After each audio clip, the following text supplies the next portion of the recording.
Okay, I'm hoping that you can see okay and that you'll be able to understand what I'm saying. Like I've always said, if there's anything that's unclear or you're not sure of, then just message me and I'll either call and we can go over it, or I'll try and do a better explanation. So this is my main piece of fabric for the liner, and as you can see on my template, the hot spot then is placed along the centre. So it's approximately 1.5 inches on either side. So I'll take my hot spot piece of fabric, picked up 2 there. So this is where I was saying when I came to you that there are a lot of jobs that don't actually involve sewing. So there's a lot of cutting out, measuring, pinning, just just general assembly that doesn't actually involve sewing. So I can generally tell by eye my actual distance. But if you just overall, here's a tape measure just to check out. So I'm around about 1.5 inches, 1 3/4 from the edge. So I'm just pinning.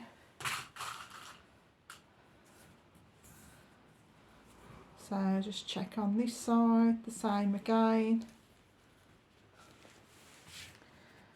So, and I'll just put a few pins all the way, just so when I start to sew that it's just held in place and I don't get it moving around, so it ends up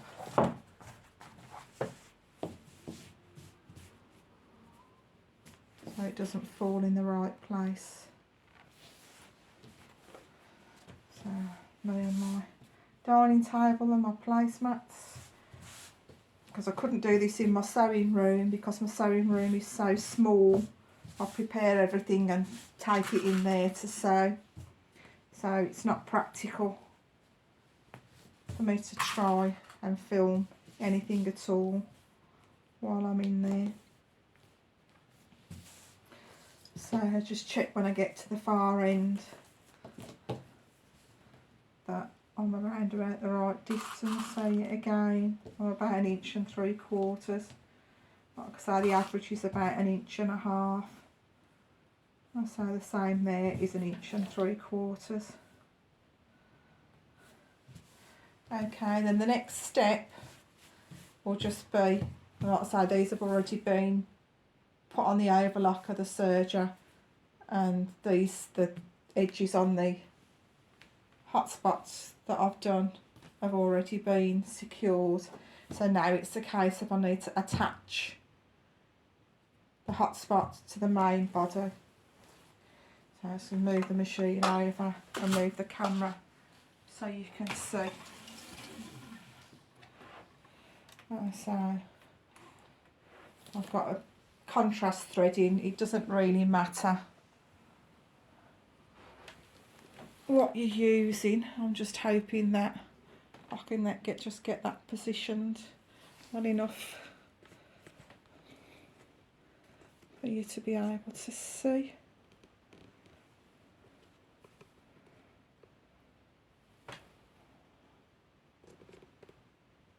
I think that's about right. But it's just a case of a straight stitch.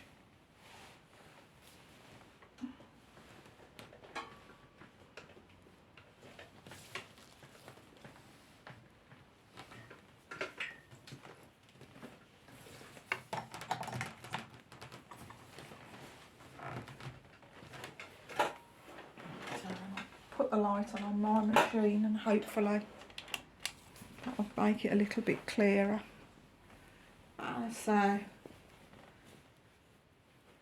like we discussed before as well. I mean, I know you won't be using the same fabrics as I'm using for the hotspot area. But as long as it's 100% cotton, so it's absorbent. So I generally use a stitch at about between 2.5 and 2 3/4 long, and then it's just a case of securing where you've actually overlocked where the serge stitches are to secure everything down.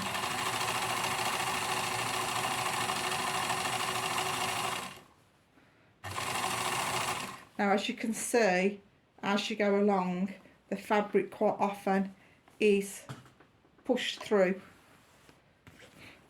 as the foot's guided, so you have to make sure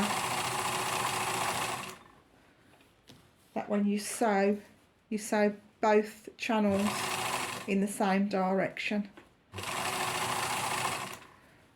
So just as I'm completing this one side, I will just move it over. I won't turn it around.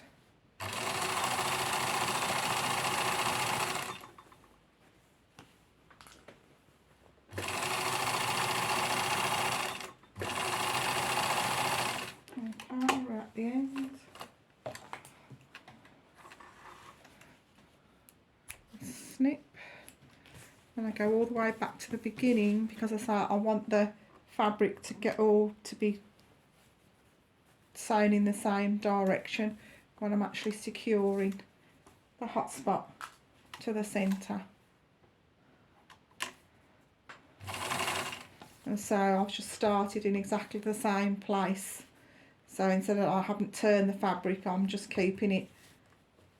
And so the larger side of the area of the fabric is moved over to the right hand side. It's just that way that if any of the fabric gets like pushed through with the feed dogs, that hopefully it will all stay level and you won't have any problems.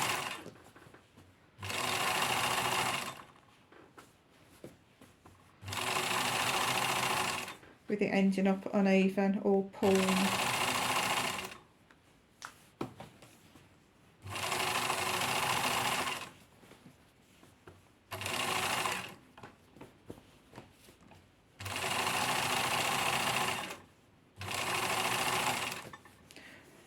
Also, like I said, when I came to see you, you can probably see the age of my sewing machine.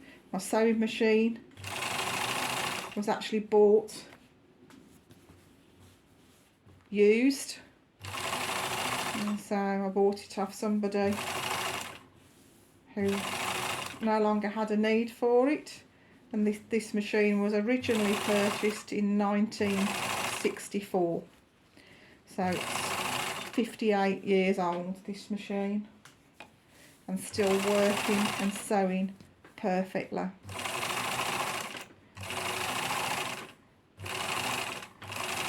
So come to the end,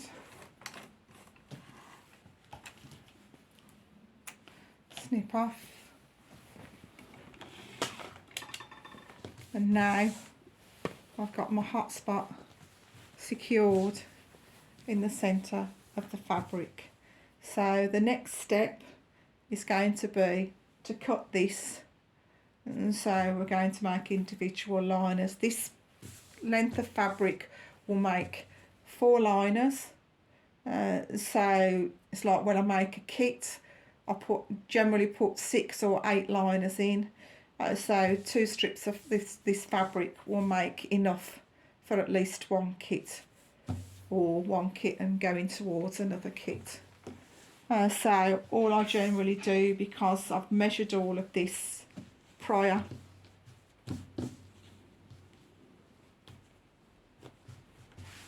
and it's all been cut to measure, so I'll fold it in half and then I'll cut this. I can put my hands on my scissors.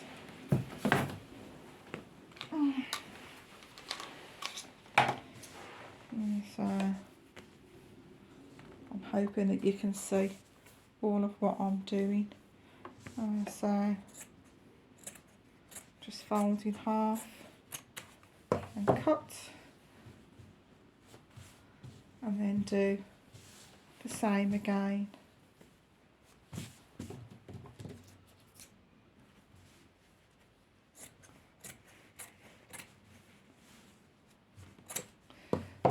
So make sure it's got all the way through. So that's 1, 2, and cut the next 2. And so fold in half.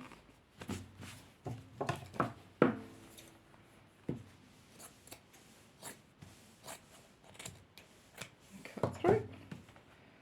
So 1, 2, 3, and 4. So that's my 4 ready for me to overlock or serge. So the next step would be what I used to do before I got like fully familiar with actually using the serger, the overlocker, to whiz around. I had like a bit of a problem turning the curve. You can do it straight, but I can't do it straight. I just can't seem to be able to finish at an appropriate stage in order to be able to turn and get a neat square corner. So I do prefer to do the rounded corners.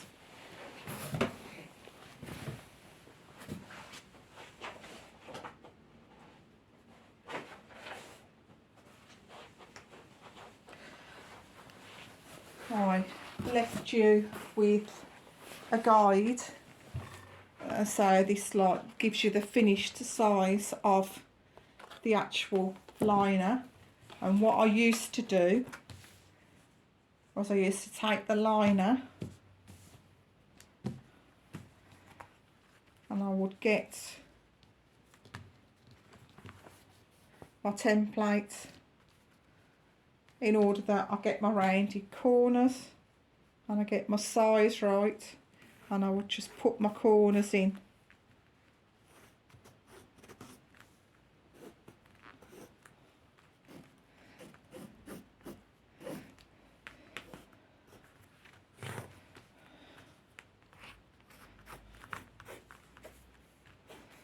So by drawing in my corners, I'd got a guide to actually go and swing around when I was actually serging. But like I say, that's that I've done that on the underside. I will serge on the top side, so the side where that gets folded inside. And so, but I'm just going to swap the machines over.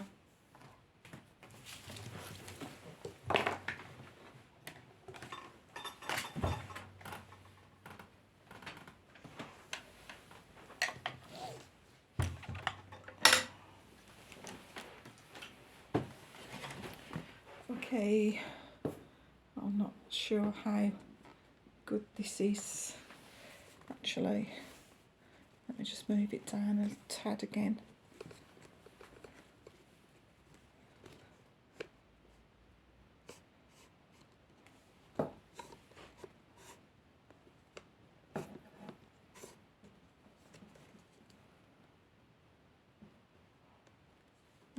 So I'm just hoping that you'll be able to actually just see me go around. So maybe a little better with the light on.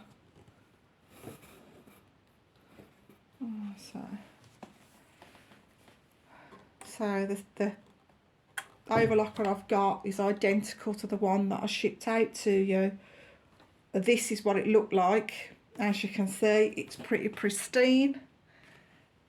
So even though this is from the 1980s, but unfortunately, whoever it is that loaded the container or unloaded the container must have thrown the boxes around, and that's how it got damaged.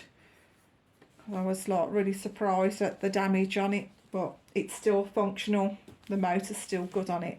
So when I start to serge overlock around my liners, I'll always start on the edge that goes over where the hot spot is. So I'm actually sewing and securing that down, because if you start on the thinner edge, you're going to have a problem when it comes to finishing. So I'll lift my foot, I'll drop my fabric underneath the front of the foot. So I know I'm going to be taking some of the fabric off in order that I get the appropriate size that I want.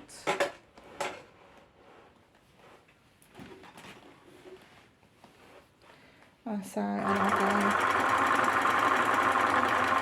straight down the first edge. As I approach where I've sewn the hot spot on, that's where I know that I've got to start turning my fabric to turn the curve.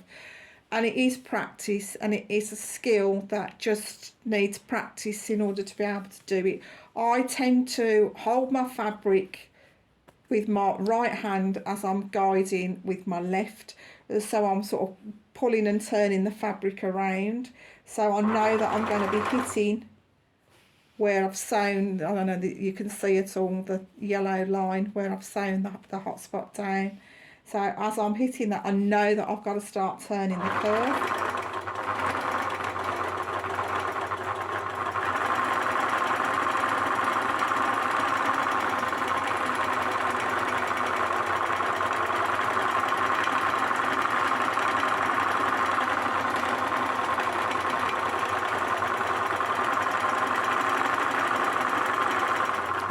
And now I'm approaching back to where I started, and I want to actually come all the way down and overlap by a good 2 inches the stitches that I've already made. I don't want to cut into those stitches, I want to try and run alongside, so that way then I don't have to mess around with trying to fix the stitching or thread them through and take time doing that. For me, it's like I need to be speedy. But there are other ways that you can actually secure the tail ends in order that they don't cause a problem or they don't start to come undone.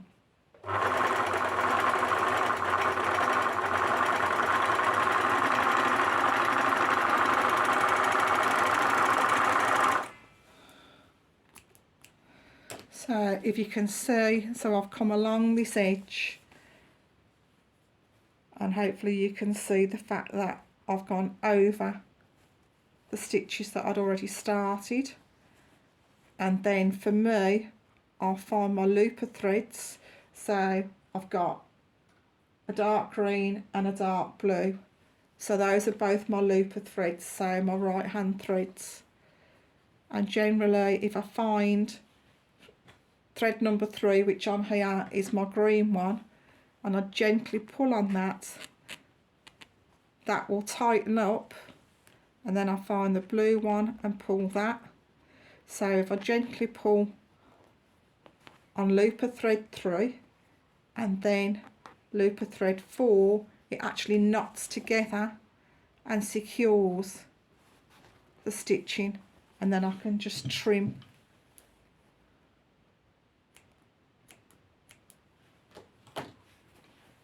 And then that's my completed liner ready to go into a shield. So I hope that that is reasonably clear. Obviously I'm going to play it back before I send it, make sure everything's okay. And I'll also do another video with regards to actually making up the shield, so pocket placement and putting the obviously the liners into the shields. I'll be sending out but I'll show how to put the snaps on so you understand all of that as well. Okay, so that's your serged overlocked liner.